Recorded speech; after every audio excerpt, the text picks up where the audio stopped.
Hello and welcome back to another episode of Creedle. I have something very different today. I've never done this before. It's a little bit fun, but also a serious exercise. We are going to be reviewing Super Bowl commercials. Okay, I'll talk about why in just a minute. But first, I hope you enjoyed the Super Bowl. It was, I think, a record crowd this year that watched it. My company, Hallow, had a Super Bowl ad, which was really cool and fun to just be a part of. I wasn't in the Super Bowl commercial, but just fun to be involved in that process at any level.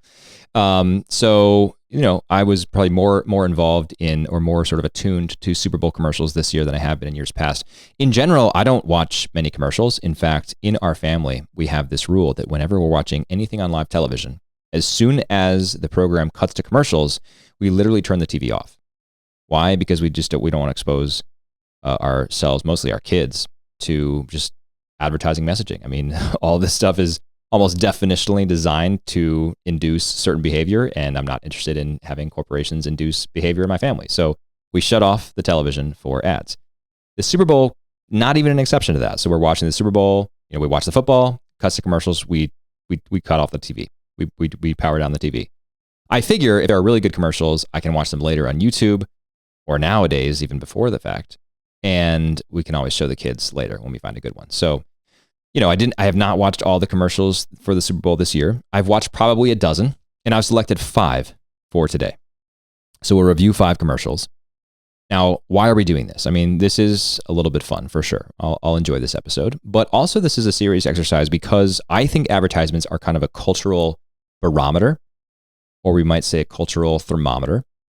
They tell us what a culture prioritizes and values. They give us some insight into at least what marketers think are a culture's or a society's various pain points and struggles and needs.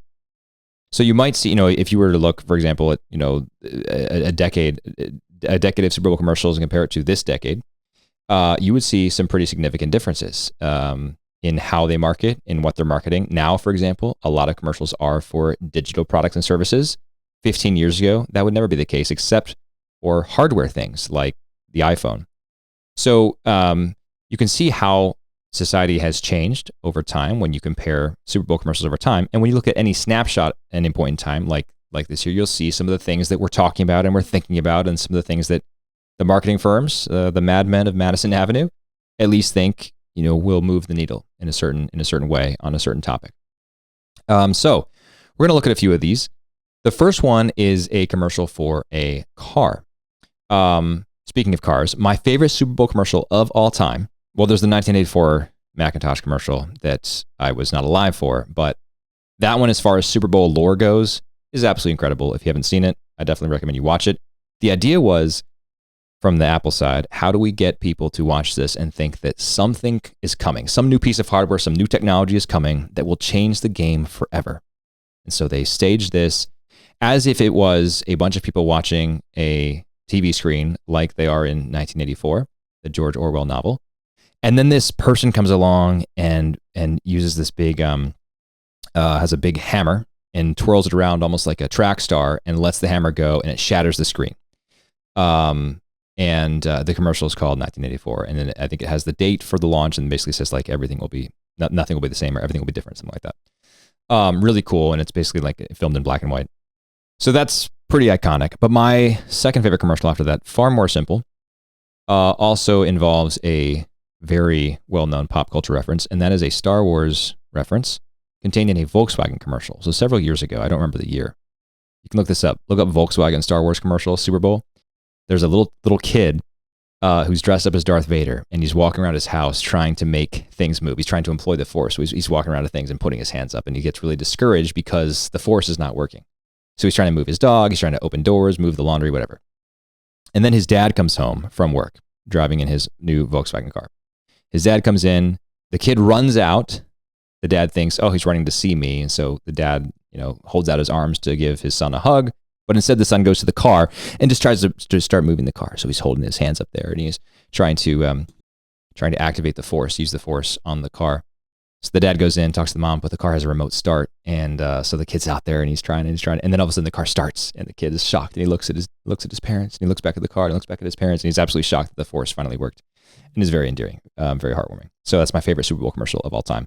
And yet, It did not get me to buy a Volkswagen. Still have not bought a Volkswagen. So anyway, we'll use that to segue to another ad. This one is a vehicle as well. This is for Kia. Now, unlike the Volkswagen story, I am actually a Kia owner.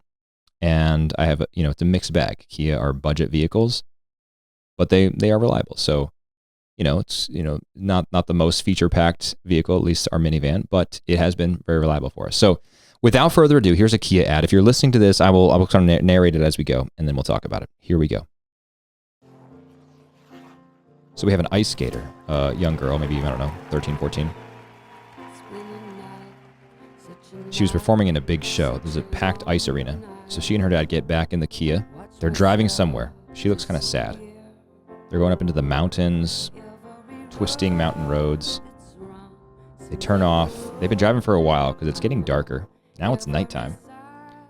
They're pulling into someone's driveway. It's an old man's house. He's there with a full-time caretaker, maybe his wife. It's unclear. The dad strings up a bunch of lights and powers them with the car. Wow, amazing technology. The future is here. All right, so now the girl is performing on the pond in maybe her grandmother's or grandfather's yard. And the grandfather's inside, and he is indicating a score of 10 on the ice-fogged window as he smiles at her longingly. Kia, movement that inspires. Movement that inspires, and the other tagline was electric like you've never seen. Okay. Interesting ad. On one level it was heartwarming. It was definitely not a terrible ad. I don't hate that ad. It's fine. It's heartwarming. I mean, there's the whole sort of like COVID-inspired shut-in thing. It's not clear to me at all why this grandfather could not go to the ice recital as it was. You might say, well, he's wheelchair bound. Well, sure, that's certainly the case, but all of its arenas have accessible seating, so he could have done that. Not clear to me why, they couldn't have gone and taken him there. Also not clear to me, he's watching from behind a window, like he's in like a isolation unit or something like that.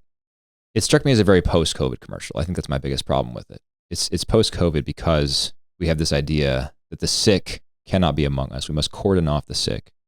We must shut away the sick. We must separate ourselves from them entirely because, in fact, the worst thing that can happen to us is that we also become sick. So we must shut them off from us. We can talk to them through a glass. That's fine.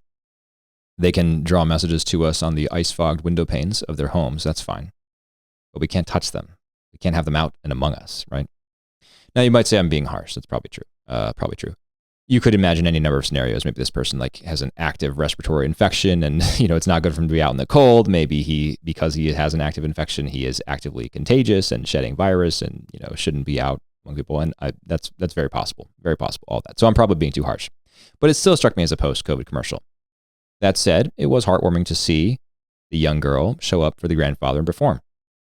Also, though, where's the mom? I mean, it's such an annoying thing when we don't have fully functioning families in these commercials. Would it have killed you, Kia, to put a mom into the picture here? I mean, it's great when families are together. We like families that are together.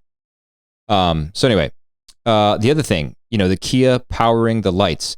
It's interesting. I guess they wanted to showcase the Kia's impressive off-road capabilities, and that's why they're on the twisting mountain roads and driving through snow and stuff. But then also the fact that you can power a bunch of outdoor Edison lights with the car. I mean, not the most practical scenario in the world. It's one of these commercials where they showcase, what are the least likely scenarios for this thing? Like, how often are you going to do that with your car? Sure, you can imagine a scenario where you're doing an outdoor picnic or something and you want to power the lights with the car, but how many people, a percentage of people who own the Kia Telluride or the EV9, whatever that car was, how many of them are going to do that, right? I can imagine maybe it's 2%, probably lower. But it's an attractive idea, and so you make this, attractive, beautiful commercial, and you get people compelled, and you think, wow, Kia really cares about people, and Kia made that heartwarming commercial, and that was a cool color blue that car was, and I would love to be able to power my Edison lights with my car. So, yeah, I'll go throw some cheddar down. I actually didn't even look up how much this car costs, but let's figure it out. The Kia EV9. The Kia EV9. I actually don't see a price on this yet. Let's see. Oh, wait. Here we go. Oh, starting at $56,395. That's the starting price for the Kia EV9. So for the low price of $56,395, you too, my friend, could power your outdoor Edison lights. Okay, that's Kia. Now let's go on and talk about the worst ad, the single worst ad that I have ever seen on television. It's the most tone-deaf piece of garbage that I can imagine an advertiser ever pulling together. I would love to know how much Microsoft spent on this commercial because they literally threw all of that down the garbage. This, my friends, is the creme de la creme of bad commercials. They say, I will never open my own business. It's like words overlaid on the screen. Or get my degree. But bunch of people like walking around, sitting on buses, doing nothing, looking at themselves in the mirror.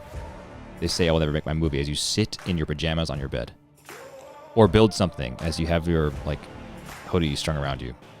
They say, I'm too old to learn something new, as you stand in the middle of a road, as you listen to your headphones, too young to change the world, riding on a bus again, sitting on the edge of a bed. But I say, watch me. Watch me.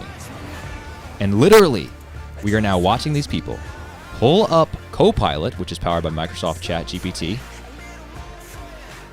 and ask it to do everything for them. Quiz me or inorganic chemistry. Design an icon for me for my new business. Oh my goodness. So Microsoft actually thought it was a good idea to comfort the world about AI not replacing you by showing you AI is going to replace you. And not only that, Microsoft wanted to put this edgy music to a commercial trying to be in the vein of sort of that 1984, like, you know, here's to the misfits, the rebels, etc., by saying these doubters, they all say, I'm not going to do these things. It's showing this montage of people. Again, they're doing nothing, sitting on the edge of their bed, looking at themselves in the mirror. All my doubters say I'm not going to do it. All my haters say this. But watch me. Watch me pull up ChatGPT. I know CoPilot isn't exactly ChatGPT, but it's powered by ChatGPT. Watch me pull up ChatGPT and literally outsource everything that they said I wouldn't do to that. They're not proving anyone wrong. They're literally not doing the things that the haters say they're not going to do. This is the world that we have now. Microsoft thinks it's a good thing that we have a bunch of people who are aimless, who are doing nothing, who talk a big talk about all the things they want to do and who literally do nothing towards that dream or that goal or that objective. Microsoft thinks it's a good thing to just enable that with AI, to come in with their large language model, their CoPilot, and to say, look, we'll do all this for you. You want to write a book? Here, just give ChatGPT the prompt. The GPT will write the book for you. That's fine. You want to write a screenplay? Same thing. You want to design a logo? Okay, same thing. Yeah, no problem. We'll do that for you. You think it's hard to write a book? Guess what? It doesn't have to be hard anymore. There's nothing that has to be hard for you, right? If you want to create something digitally, we can do that for you. No problem. Just give us the right prompt. You might have to tweak the prompt a little bit. Might require a few iterations, but that's it, right?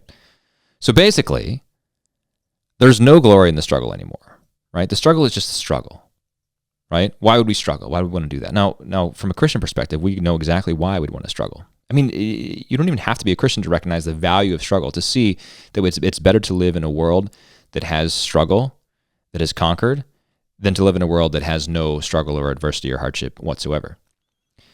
And there are many concerns, and I've addressed some of these before, many concerns with AI.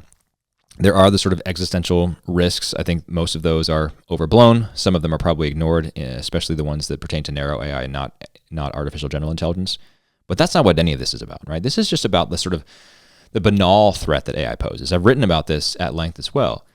The fact that we as a society are collectively arriving at this point where we are comfortable outsourcing some of the most impactful, creative, work towards beauty that we have, and we're willing to just say, yeah, just have the AI do that for me, right?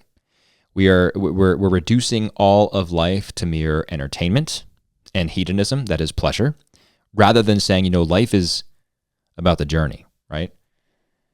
This basically says life is about having fun and having ease. And the more we can do that, the more fun and the more ease we can have, the better we are. Now, fun and ease can be great things, right? Fun is amazing. Leisure is great.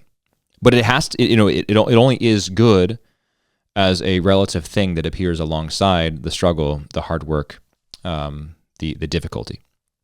So this is the world that I hate. I don't think I've ever hated a world more than what CoPilot just showed me. because there's no struggle. There's nothing difficult about it. There's no reward. I mean, how satisfying is it to arrive at the end of that and realize I did nothing? You know, have all these adulations. I'm sitting on this pile of cash from my book sales, whatever, and I literally just outsourced it to a computer. There's nothing there. Okay. Speaking of this world in which I don't want to live, here's an ad for a company called Temu. Now, if you haven't heard of Temu, they are the #1 app in the App Store, I think Android and iOS, although Hallow beat them briefly for a day and a half or two last week for Ash Wednesday. But they are the #1 app store in the US. And if you are roughly my age or in my sort of age bucket, you might remember growing up getting these catalogs from the Oriental Trading Company. Probably a politically incorrect term to say now, but that's literally what it was called. And it was just a lot of like very cheap, mass-produced junk, much of which was produced in China. Temu, to my mind, is like the Gen Z Oriental Trading Company. Here is the Temu ad. Enjoy. It's animated, so we're already like right away in Uncanny Valley territory. We have prices, cheap prices on everything in this room. This horrible jingle.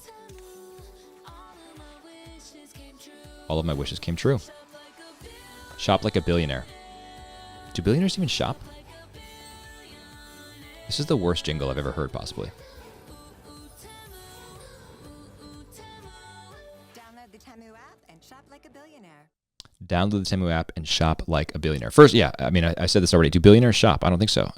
They have people do the shopping for them, so that's the way to shop like a billionaire. You don't shop. That jingle was legitimately horrible. I thought we were past the age of jingles, but apparently not. Temu has brought them back with a vengeance. Third, all of my wishes come true. I mean, I guess in one sense, like I can't be too hard on Temu. This is basically like the standard sort of retail ad for decades, right? Like, come to us. We have the best prices. We have the best things. We'll make you the happiest. At the same time, Temu is trying to take over the world of retail. They have, my sources say, I heard this somewhere, that they spent $12 billion on their ad campaign around the Super Bowl. They had multiple Super Bowl ads. That was not the only one. And they spent billions with a B of dollars of advertising spend on Facebook Meta ads. So that's Instagram, Facebook, etc. And so these guys are really serious, and they have a massive advertising budget, and they are trying to drive serious volume. Right? So one concern is this, that they're marketing themselves obviously to Gen Z. They are obviously preying on Gen Z's wallets. There are many memes that talk about just the abysmal quality of Temu apps because a lot of them are knockoffs or they're just very bad quality. They're mostly manufactured in East Asia and they're shipped here. Right? Shein, Shein, is another company very similar to this. And so those are bad enough that we have this like very consumerist, materialist-driven philosophy behind these apps. Who knows what kind of labor is going into the products on the backside of these? We never see, right? We just see our really low U.S. retail price and think, "Wow, it's amazing that I can get a throw rug for $19. Amazing, let's do that." We don't see who's making the throw rug. Could be, for all we know, it could be children in Thailand. So that's one bad aspect of this. There's a second. Not necessarily more devious, but equally concerning aspect, and that is that the ownership of these companies is far from clear. But what is clear is that the ownership of them, this goes for TikTok, which is owned by ByteDance, and CapCut, which is also owned by ByteDance, and also goes to Temu, which is owned by a Chinese holding company, and to Shein. These are, as of May 2023, these were 4 of the 5 top apps in the iPhone App Store, all owned by holding companies in China. Which means, subject to the Chinese national security laws, that the data that is owned by these companies is all actually subject to CCP audits and CCP access, CCP being the Chinese Communist Party. So this is a big problem. It is concerning, it should be very concerning to every single American, that the most popular apps in the world, the apps that are on literally hundreds of millions of Americans' personal phone devices that are with them in every waking moment of their day and non-waking moment of their day, those apps are collecting giant troves of data that are going right to servers that physically reside in mainland China and are accessed by, or at least can be accessed by, officials of the Chinese Communist Party. This is a major national security threat that does not get enough attention. But if you're interested, I'll include this in the show notes. There is an article from May 2023 in the Washington Post that is asking hard questions about the ownership of these apps and pointing out, in at least Temu's case, that it really intentionally tries to obscure its origins and the holding company that owns it in China. It pretends to be an American company by saying it was founded in Boston, which apparently is true, but it was founded by a Chinese national and is owned by a Chinese holding company. So it is a Chinese company, despite the fact that the person who founded it was physically in Boston, Massachusetts when he founded it. Okay, so that's the Temu ad. I hate the ad. I hate the company. This is not good stuff. Do not buy from Temu. In fact, I would recommend, personally, uninstalling it from your phone entirely. Okay, 2 more. Here is one of the more, oddly, one of the more controversial ads of the Super Bowl this year. There's been a lot bandied about on social media about this ad. You probably know what it is. It's by the campaign He Gets Us, which is a bit of a mystery as to who owns that and what they're trying to do with it. But this is the He Gets Us ad, washing feet. So we have a bunch of images here in sequence set to this sort of like ballad style melodic piano and then Adele style sort of voiceover. Lots of people washing other people's feet, and it tends to be, you know, these scenes set up in like Norman Rockwell style photographs. There's a migrant with a baby. There's a Muslim woman whose foot is being washed by, looks like a white woman. Black woman washing a white woman's feet. 2 older men with their feet in a bucket. A priest washing feet of a man on the beach. Jesus didn't teach hate. He washed feet. That doesn't rhyme. He gets us, all of us. HeGetsUs.com/loveyourneighbor. Okay. I mean, I saw a lot of ink spilled on the internet about this ad, and most people who I know who were writing about it and talking about it really hated it. And I think if I could sort of distill, I don't want to put words in anyone's mouth, so I won't name anyone by name, but I think if I could distill the reason predominantly why this was a hated ad, actually maybe 2 reasons. One, the sort of AI generated nature of it, at least on first appearance. And I actually dug into this because the images do, if you're watching this on YouTube, you just saw, the images do look kind of AI generated. Like the lighting is very strange. The posing is weird. It doesn't look natural. It looks contrived. And so for that reason, the night of, when people were talking about this, and you know, it's people are writing about the best and worst Super Bowl commercials, people are saying this is AI generated. And there's this photographer who actually took the photos. Her name is Julia Fullerton Batten, and she said, no, this is definitely not AI generated. And it hurts me that people would say this because we really spent a lot of time staging this and making it look exactly so, etc. Which is fine. And I certainly recognize the technical difficulty of staging those photos because they're impressive in the sense that they leave an impression, but it's not necessarily a good one. I don't like the photos. I think they look like DALL-E, which is the image generator of ChatGPT, tried to like imitate Norman Rockwell in just like awkward, clumsy ways. And there's all this stuff recently too about Google's large language model called Gemini. It used to be Bard, now it's Gemini, doing image generation. And Gemini is basically, Gemini's been trained to generate very culturally diverse images. So I've seen examples of this on the internet today, where people are saying like, Gemini, draw a Revolutionary War soldier, and it'll generate like 4 options, and one's like a Native American, and one is an African American, and one is an Asian American, and clearly none of these are actually Revolutionary War soldiers because it's completely anachronistic, right? And so the staging of these photos kind of looks like that because it looks so contrived, and I think that's critique number 1, that it's just sort of like an aesthetic disaster, maybe not disaster, but it's just sort of aesthetically meh. And that'd be certainly my critique. I would agree with that wholeheartedly. The second critique, I think, is that people are upset that He Gets Us seemed to, in this ad, hone in on these sort of like intersectional identities and take on this woke banner and try to sort of co-opt the message of the gospel for woke politics. Because it seems like there's at least one gay man in this. There's certainly immigrants. There's people who look like there's one person who looks like he or she might be gender confused, and so there's these like personas that look like they're captured in this, and certainly that's true. I mean, that's a sort of factually undeniable that those personalities are represented in this. I don't really see it as a problem to show these types of people having their feet washed. I think Jesus would certainly not hesitate to wash the feet of anyone he came across. He came not to be served, but to serve. I tend to agree with Michael Knowles on this, that, if one of these ads gets someone to pause once and study a little bit more about Jesus and inquire more about the God-man who became incarnate to suffer for us and die and rise again, then that's a good thing.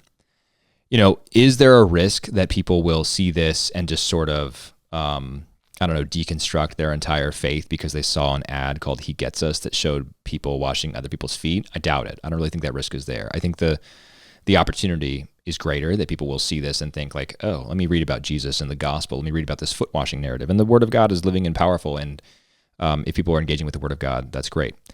I do want to say that I do find it strange and a little bit puzzling that the He Gets Us campaign is so opaque about who's funding them and who they are and all of that. And I wish that they were a little bit more transparent about that. I think that everyone benefits when things are done in the light and when you can stand behind your creative works, be they good or bad. So I don't necessarily have a whole lot of trust for the organization because of the sort of opacity of their management and structure as far as I can tell. And so I wish that they were more forthcoming about that. But the ad, it was fine. Again, I thought it was like aesthetically kind of a mess. And I thought it was, I guess I didn't say this, but I don't think it's bad. I don't find it objectionable kind of per se, but I do find it sort of uncreative and weak. And I think that you could do a much better Jesus ad in a much better way that's more compelling and more thought-provoking and doesn't leave people thinking, oh, that was kind of dumb. Because the vast majority of responses I saw tended to be that. That said, people are talking about it. Maybe that's all they wanted. Okay. Last ad. This one, as a father of young girls, I really appreciate it in some respects, but I have some critiques as well, and I'll talk about it. It's about body image, and this is by Dove in collaboration with Nike. And you'll see some very prominent brand placements here. No surprise. Here we go. So we have a montage of girls like playing sports and having wipeouts, tackle in football, tripping in softball, crashing and falling off the bar in gymnastics. The knocks don't stop girls playing sports. Low body confidence does with the Dove placement. 45% of girls quit sports by age 14. Together, we can keep them in the game. Join the Body Confidence Sport Program, Dove Self-Esteem Project. Let's hashtag keep her confident. Okay, so I checked this out, the Dove Body Confidence Project. And like I said, as a dad, I do really appreciate this thing. I think that our girls grow up in a society that places incredibly unrealistic demands on them and expects them to look a certain way and makes them feel miserable when they don't look a certain way. I also think that we have really normalized as a society the way that we talk about each other, especially about women, with the emphasis on appearance, and that can be really corrosive to a young girl, to a grown woman for sure, but also to a young girl. So I appreciate this. I appreciate that we're talking about it. I appreciate that we're trying to help girls have better self-esteem. I think it goes. The problem is deeper though than what Dove is saying here, right? I mean, body confidence in sports, sure. Like we should keep our girls playing sports, etc. But it's not just about playing sports. It's not just like as soon as we get them to keep playing sports, the issue goes away. The issue is much more pervasive than that. It goes to a whole array of family and social dynamics. It goes to sexual mores, etc. It's very, very widespread. This is pervasive, and it's also endemic to human nature. So we could even have, much stronger families in America. We could have better education. And we would still have these problems because these problems are endemic to human nature, and part of our story for sure, and the sin that dwells within us. But at the same time, Dove's trying to put Band-Aids on here, right? So this is, first of all, also Dove trying to just capitalize on this campaign. I mean, this is what every company does. Dove wanted its logos very prominent there because people want you to think Dove really cares about your girls. Dove really cares about your girls buying their shampoo and skincare. Right, that's what Dove cares about. So let's not fall for this here. But the body confidence thing is real. Now, why do I say I doubt Dove's sincerity here? Well, I went on their website to the Body Confidence Project, and I tried to find the information that they have. And the kits that they have are really dumb. There's really very, very little meat on the bones there as far as like resources and materials and education for girls and their parents. And I find the materials to just be lacking in general. There's not much there.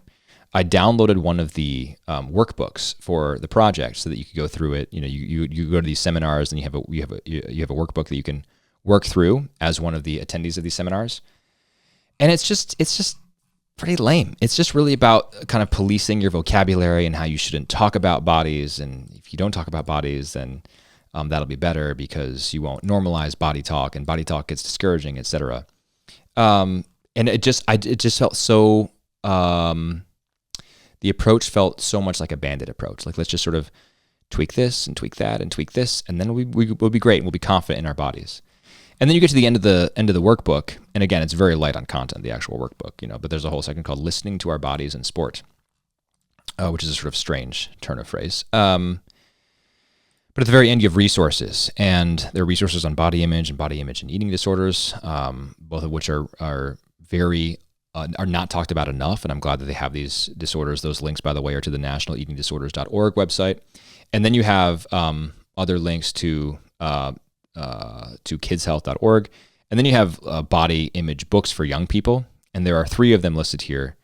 I didn't look all of them up, but one caught my eye. It's called The Other F Word, A Celebration of the Fat and Fierce by Angie Manfredi. The Other F Word. And I looked this book up, and this book does, celebrates fatness, in its words, being fat and fierce. Also celebrates LGBTQ plus personalities, etc. So now we see some of the woke insertion here. Now on this fat issue, I think this is also sort of symptomatic of the way we talk about this. So the way we talk about body image things is all about individual autonomy, which is exactly why they say you should not talk about bodies, right? Don't talk about other people's bodies because they're other people's bodies. That's the root of the issue. As long as we don't sort of infringe on other people's autonomy, we'll be okay. And that issue, that way of approaching the issue, does not do enough to address the systemic issue of body image. In the same way, it does not do anything to address the issue of what is health, because health then becomes a completely self-referential concept, which is why you have people who can be morbidly obese, right, and say this is healthy for me. No, this is not healthy for you. You have very high blood pressure, you have high cholesterol, whatever, your heart is overtaxed, whatever the case is, that is not healthy objectively by anyone's definition, right? And even if you have a pre-existing health condition that's causing that for some reason, it doesn't make it healthy, right? It may be your reality, and you've tried as much as you can to make that not your reality, but it's not healthy, right? And so we need to change the way we talk about this, because we can't have honest conversations then with our children, especially our girls, about what is healthy and what is not healthy, if we just call everything healthy as long as you're okay with it, right? That's what happens when we have individual autonomy be the ultimate measuring stick by which we measure everything. C.S. Lewis had this line, I don't remember the exact thing, but he basically said the measuring rod must be independent of the thing measured. You can't measure human success by human success. That's incoherent to do. So that's the problem with measuring everything by individual autonomy. That said, I do like this campaign in principle. I do certainly hold a lot of skepticism toward Dove and question its motives for running this campaign. I do think they mostly just want your girls to buy their shampoo and skincare products. But I do think body image is a serious issue, worthy of more discussion. And I think that we should all not use these materials to teach our children about it, but we should all have better conversations with our children about these. Okay, that is the end of the Super Bowl review episode. I hope you liked it. It's a pleasure to be back with you soon. I'll be back with some more episodes in the coming days and weeks. And until next time, God bless you.